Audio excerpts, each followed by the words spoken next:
Assalamualaikum warahmatullahi wabarakatuh. Yang terhormat Bapak Anwar Taufik Rahmat, SPD MPD, selaku dosen mata kuliah Pendidikan Agama Islam, dan teman-teman sekalian yang saya cintai. Alhamdulillahirrahmanirrahim, wabihi nasta'in, wala umuri dunia wadin, wassalatu wassalamu ala asyrofil anbiya'i wal mursalin, wa alihi wa sahbihi ajma'in, amma ba'du. Pertama-tama, marilah kita panjatkan puji serta syukur kita kehadirat Allah Subhanahu wa Ta'ala yang mana telah memberikan kita kesehatan sehingga kita dapat bertemu dalam ruangan Zoom ini. Tak lupa salawat serta salam tercurah limpahkan kepada junjungan kita semua yang Habibana wa Nabiyana Muhammad Sallallahu Alaihi Wasallam. Baik, sebelum kita memulai presentasi hari ini, mari kita membaca basmalah bersama-sama. Bismillahirrahmanirrahim. Untuk materi pernikahan dan topik pembahasan mengenai contoh keluarga sukses mendidik anak akan disampaikan oleh kelompok 5 dari kelas C, jurusan Ekonomi Pembangunan, yang mana dalamnya terdapat anggota, yaitu saya sendiri, Sasebila Syahda, lalu Muhammad Ramdan Kausar, lalu Dila Yulistiani, dan Indah Nur Lailatin. Baik, kita memasuki materi yang pertama yang akan disampaikan oleh saya. Definisi pernikahan secara etimologi berasal dari bahasa Arab, yaitu an-nikah, yang bermakna al-wat'an atau bersetubuh, adamu wal tadakhul, yaitu berkumpul, memasukkan, dan al-aqd atau perjanjian. Lalu secara istilah ialah akad yang memberikan faedah, hukum kebolehan atau kehalalan mengadakan hubungan keluarga suami istri antara pria dan wanita, mengadakan tolong-menolong dan memberi hak bagi pemiliknya, serta pemenuhan kewajiban bagi masing-masing pasangan. Lalu hukum pernikahan itu ada 5. Ada 5, yang mana pertama itu wajib. Yang dimaksud dengan wajib yaitu bagi seseorang yang memiliki kemampuan untuk menikah, memenuhi kewajiban sebagai suami atau istri, dan kondisi syahwatnya besar, sedangkan ia tidak bisa mengendalikannya, dan khawatir akan terjerumus akan perzinahan. Lalu yang kedua, hukum sunnah dalam menikah bagi seseorang yang memiliki hasrat untuk menikah, namun ia tidak dikhawatirkan terjerumus pada perzinahan.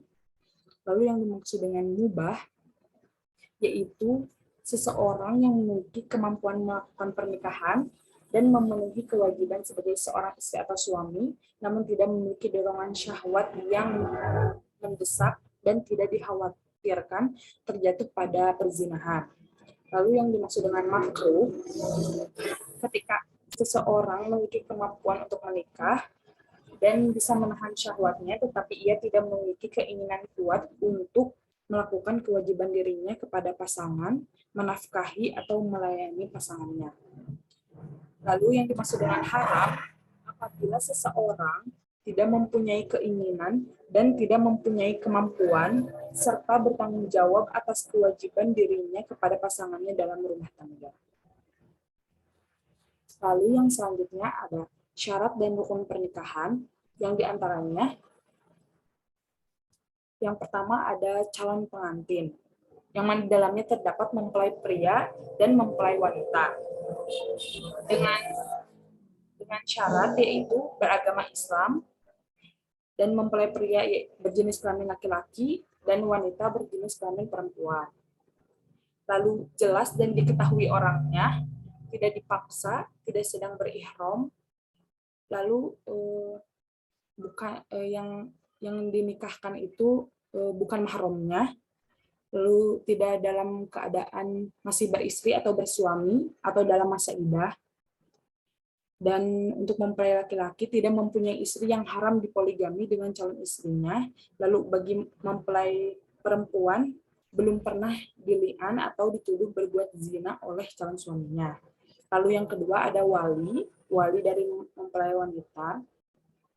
Lalu yang ketiga ada saksi, yang mana syarat-syaratnya itu beragama Islam, balik, berakal sehat, merdeka, berjenis kelamin laki-laki, lalu adil, tidak dalam perjalanan ihram, tidak dipaksa, dan dapat melihat, bicara, dan mendengar.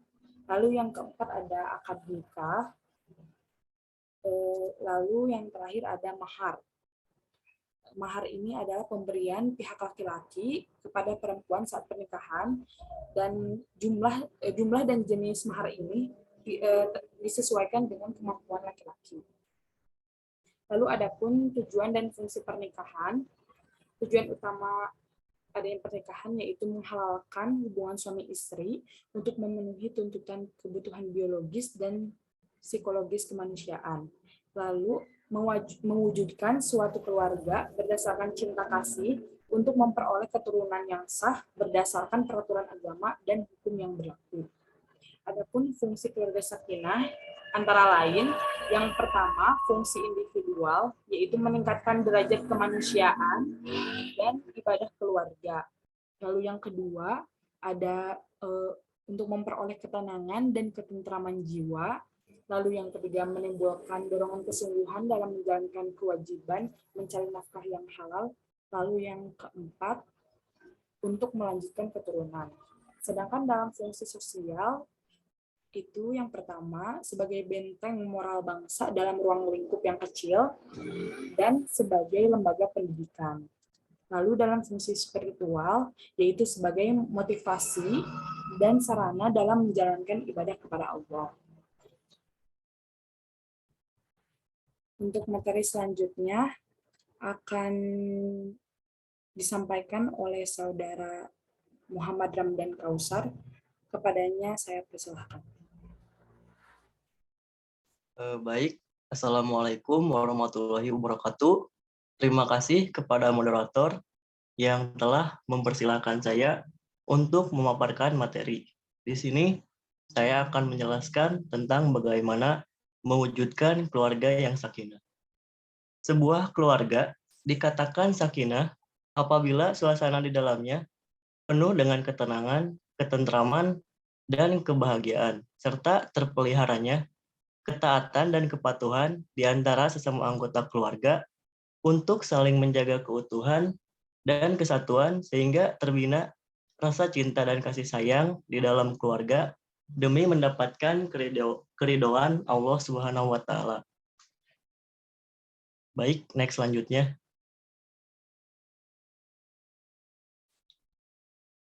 Selanjutnya saya akan menjelaskan salah satu hadis mengenai pernikahan. Tungkahul mar'atu li'arba'i, limaliha, waliha sabiha, walijamaliha, walidiniha, fadfar bidat tiddaini taribat yadaka. Wanita dinikahi karena 4 hal, yaitu hartanya, nasabnya, kecantikannya, dan agamanya. Pilihlah yang bagus agamanya, kalau tidak demikian, niscaya kalian akan merugi. Hadis riwayat Bukhari. Adapun persiapan pernikahan meliputi yang pertama persiapan ilmu. Persiapan ilmu yang paling penting dari sebuah pernikahan ialah mengetahui tujuan pernikahan dalam Islam. Di antara tujuan pernikahan dalam Islam adalah mendapatkan banyak pahala melalui aktivitas berumah tangga, menjauhkan diri dan keluarga dari api neraka, dan akhirnya berusaha meraih kebahagiaan di dunia dan akhirat. Yang kedua adalah persiapan mental atau psikologi menghadapi pernikahan. Mempersiapkan diri untuk berlapang dada menghadapi segala kekurangan pasangan adalah hal yang mutlak diperlukan. Begitu juga cara mengkomunikasikan pikiran dan perasaan kita dengan baik kepada pasangan juga perlu diperhatikan agar emosi negatif tidak mewarnai rumah tangga. Yang ketiga ada persiapan ruhiyah atau spiritual. Persiapan ini tidak kalah penting karena seluruh proses yang dilalui dalam pernikahan itu harus dengan nuansa ibadah. Yang keempat adalah persiapan fisik. Persiapan fisik yaitu mempersiapkan tubuh kita untuk memasuki dunia pernikahan, mengetahui alat-alat reproduksi wanita dan cara kerjanya sangat penting bagi kita. Memeriksa kesehatan alat-alat reproduksi juga penting agar terhindar dari hal-hal yang tidak diinginkan setelah menikah. Yang terakhir adalah persiapan ekonomi atau harta.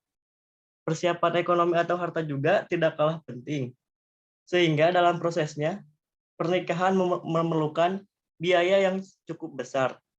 Oleh karenanya, sebelum menikah, disiapkan terlebih dahulu bekal materi untuk melaksanakannya, seperti mahar dari laki-laki untuk diberikan kepada perempuan, dan untuk acara walimah al-ursi atau pesta pernikahan. Yang selanjutnya adalah proses pernikahan. Dalam proses pernikahan, seseorang harus memenuhi semua syarat dan rukun yang telah ditetapkan sebelumnya.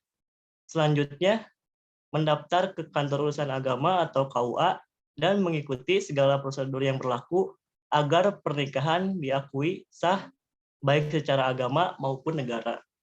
Setelah akad, disunahkan untuk menyelenggarakan walimah al-ursi atau resepsi pernikahan, yang mana tujuan intinya adalah memberitahukan bahwa telah terjadi pernikahan di antara pasangan yang menikah sehingga terhindar dari fitnah di masyarakat.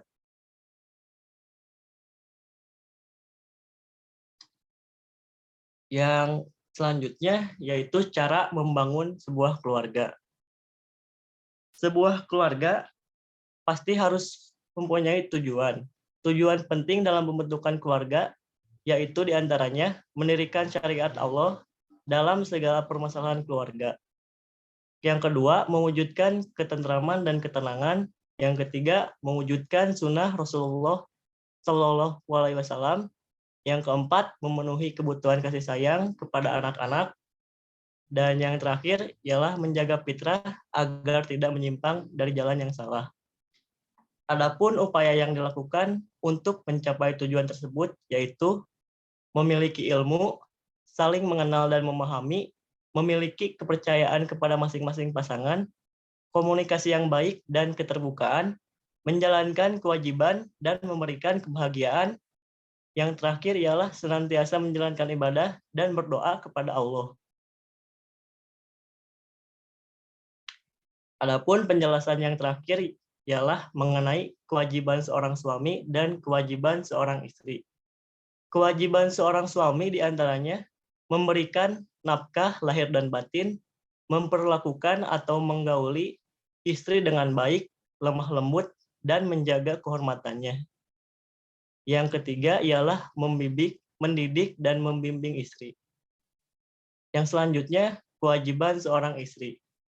Di antaranya menaati perintah suami selama tidak berlawanan dengan perintah Allah dan Rasul, serta berlaku setia kepadanya. Yang kedua, menjaga kehormatan keluarga, baik mengenai harta maupun dirinya. Yang ketiga, selalu menyenangkan suami dengan tingkah laku, sikap, dan penampilan. Mungkin sekian yang bisa saya sampaikan. Saya serahkan kembali kepada moderator. Terima kasih.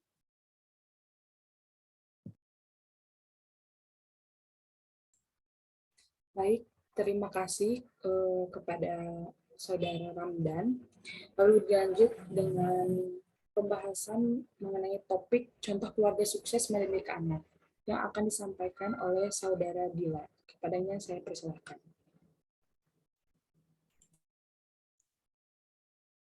Baik, terima kasih kepada moderator. Materi selanjutnya mengenai keluarga sukses mendidik anak. Selanjutnya. Pengertian keluarga sendiri merupakan tempat pertumbuhan anak yang pertama, di mana dia mendapatkan pengaruh dari anggota-anggotanya pada masa paling kritis dan penting dalam kehidupannya. Next. Lalu konsep dasar memahami pendidikan Islam. Yang pertama, usaha mengandung pengertian bahwa pendidikan Islam merupakan suatu aktivitas mengerahkan kemampuan dalam mengatasi semua hambatan untuk mencapai tujuan pendidikan. Yang kedua, kemanusiaan merupakan sesuatu yang khas bagi manusia dan bukan untuk hewan ataupun tumbuhan. Yang ketiga, perkembangan mengandung pengertian bahwa pendidikan Islam berupaya untuk melakukan semua potensi yang ada secara fitrah pada diri anak.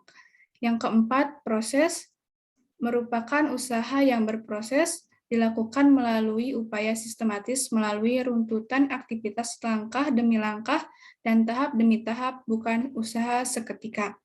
Yang kelima, bimbingan mengandung pengertian bahwa pendidikan Islam bukan sekedar proses pengembangan diri manusia, tapi juga berupaya pengarahan, pembimbingan, dan pembentukan diri manusia sesuai dengan fitrahnya. Yang keenam, oleh manusia mengandung pengertian bahwa proses pendidikan Islam dilakukan oleh manusia. Yang ketujuh, secara sadar mengandung pengertian bahwa pendidikan Islam merupakan sebuah usaha yang dilaksanakan dengan penuh kesadaran, bukan menurut insting. Yang selanjutnya, pokok-pokok pendidikan yang harus dilakukan, yang harus diberikan kepada anak. Yang pertama, pendidikan akidah. Maksudnya, Islam menempatkan pendidikan akidah pada posisi yang paling mendasar, terlebih pada kehidupan anak, maka dasar-dasar akidah harus terus-menerus ditanamkan pada diri anak agar setiap perkembangannya senantiasa dilandasi oleh akidah yang benar. Yang kedua, pendidikan ibadah merupakan hal yang penting bagi perkembangan anak. Sebagaimana yang termaktub dalam ajaran fikih Islam, yang menyatakan bahwa pendidikan ibadah hendaknya diajarkan mulai dari masa kanak-kanak atau masa usia dini. Yang terakhir, pendidikan akhlak. Akhlak merupakan manifestasi dari gambaran jiwa seseorang yang terwujud dalam sikap, ucapan, dan perbuatan. Untuk menumbuhkan generasi penerus yang berakhlakul karimah, maka perlu diberikan dan ditanamkan kepada anak semenjak usia dini tata cara berakhlak baik kepada Allah, terhadap diri sendiri, dan lingkungan keluarga, serta dalam sekitar. Sekian, saya kembalikan ke moderator.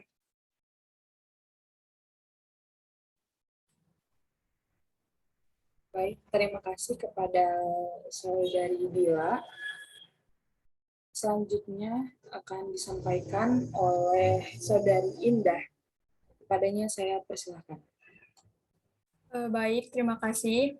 Berikut ini setidaknya ada 6 model pendidikan anak yang telah dicontohkan oleh Rasulullah SAW, yaitu yang pertama, metode dialog Qur'ani dan Nabawi. Maksud dialog dalam metode ini adalah pembicaraan di antara dua orang atau lebih melalui tanya jawab yang di dalamnya ada kesatuan inti pembicaraan, sehingga dialog berperan sebagai jembatan yang menghubungkan pemikiran antar manusia. Kemudian yang kedua, metode kisah Al-Quran dan Nabawi. Metode kedua ini berupa cara mendidik anak melalui media cerita tentang kisah-kisah teladan yang ada di dalam Al-Quran maupun pada masa Islam generasi pertama. Yang ketiga yaitu metode keteladanan. Keteladanan adalah salah satu metode yang efektif dalam mendidik anak. Tanpa keteladanan, orang tua akan sulit mendapatkan ketaatan mutlak dari anaknya. Rasulullah sebagaimana yang dinyatakan dalam Al-Quran adalah suri toladan dalam setiap detik kehidupan beliau. Beliau mengajarkan dengan memberi contoh atau keteladanan.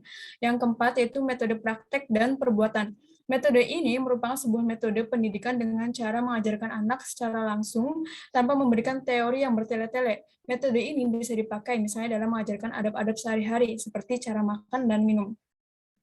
Yang kelima yaitu metode ibrah dan mauizah. Dengan metode ini, anak diajarkan untuk bisa mengambil setiap pelajaran atau hikmah dari setiap peristiwa kehidupan yang dialami anak. Dan yang terakhir yaitu metode tarbik dan tarhib, yaitu istilah lain dari metode ini adalah reward dan punishment. Melalui metode ini, anak akan mengetahui konsekuensi dari setiap keputusan dan perbuatan yang diambilnya. Next.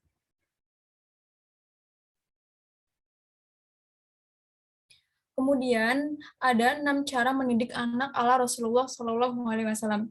Yang pertama itu mengenalkan anak sejak dini, mengenalkan Allah sejak dini, yaitu mengenalkan ketauhidan, kemudian senantiasa membangun karakter sejak dini seperti membentuk akidah dan keimanan. Yang kedua yaitu mengajarkan pendidikan agama dan akhlak atau moral. Nabi mengajarkan anak-anak beliau akhlak karimah, akhlak terhadap Allah dan akhlak terhadap sesama manusia, termasuk kepemimpinan, kesabaran, dan kesederhanaan dalam hidup. Yang ketiga yaitu mengajarkan tanggung jawab dan amanah, seperti menjalankan tugasnya sebagai manusia, yakni dengan melaksanakan perintah Allah sejak dini, mengajarkan sholat dan kewajiban-kewajiban lainnya. Yang keempat yaitu limpahkan kasih sayang sebanyak mungkin, ajarkan keterbukaan dalam komunikasi dan informasi dalam segala hal aspek kehidupan, sehingga anak merasa nyaman ketika berhadapan dengan orang tuanya. Yang kelima yaitu ajarkan memilih kawan yang baik, tumbuhkan lingkungan yang sehat dan penuh kebahagiaan sehingga akan tercipta generasi yang kuat dan baik. Yang keenam yaitu para orang tua jangan pernah lupakan mendoakan dan memohon kepada Allah untuk kebaikan anak-anaknya. Next. Selanjutnya yaitu Al-Quran sebagai petunjuk bagi Allah. Al-Quran sebagai petunjuk bagi manusia telah mengisyaratkan bahwa bagaimana cara mendidik anak telah diajarkan di dalamnya. Adapun kemudian sikap yang dapat diimplementasikan oleh anak melalui Quran surat Al-Luqman adalah sebagai berikut. Tidak menyekutukan Allah, berbuat baik kepada orang tua, taat beribadah, bersabar, berbuat yang ma'ruf dan mencegah dari yang munkar, tidak bersikap sombong dan melembutkan suara. Next. Kemudian mari kita lihat contoh nyata sebuah keluarga yang sukses mendidik anak, yaitu Ibu Nafisa yang berhasil mengantarkan 10 anaknya menjadi dokter. Beliau mengungkapkan cara sederhana yang dilakukannya dalam mendidik anak, yaitu tidak pernah menggunakan cara kasar, disiplin dan maksudnya yaitu ketika pagi sekolah dan ada waktunya untuk bermain dan belajar. Kemudian membiasakan anak dengan adab Islami sehari-hari, seperti misalnya ketika maghrib mematikan segala alat-alat elektronik dan mulai mengaji dan mengerjakan sholat.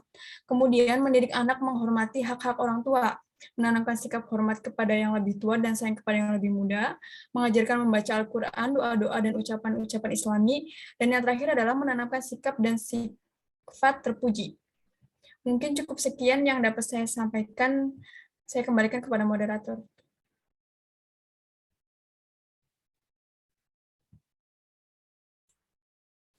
Baik, terima kasih kepada Saudari Indah yang telah menyampaikan materinya. Lalu, untuk kesimpulan, dalam pandangan Islam, keluarga bukan hanya lingkungan pertama, tetapi lingkungan yang utama. Jadi, keluarga memberikan pengaruh yang sangat kuat dalam proses pertumbuhan dan perkembangan anak, khususnya dalam membentuk kepribadian, akhlak, dan minatnya secara khusus. Oleh sebab itu, pendidikan Islam dilakukan dalam rangka usaha secara sadar yang dilaksanakan berlandaskan ajaran Islam untuk membimbing dan membina anak agar menjadi manusia Muslim dan mukmin yang dapat meningkatkan, mengembangkan, dan menyalurkan serta memelihara segenap potensi jasmani, rohani, akal, dan hawa nafsunya sehingga ia mampu hidup lebih baik dan produktif bagi kebutuhan diri, keluarga, dan masyarakat. Baik, untuk materi hari ini telah selesai. Mari kita akhiri presentasi hari ini dengan mengucapkan hamdalah bersama-sama. Alhamdulillahirrahmanirrahim. Terima kasih atas semuanya, dan mohon maaf apabila ada kesalahan. Wassalamualaikum warahmatullahi wabarakatuh.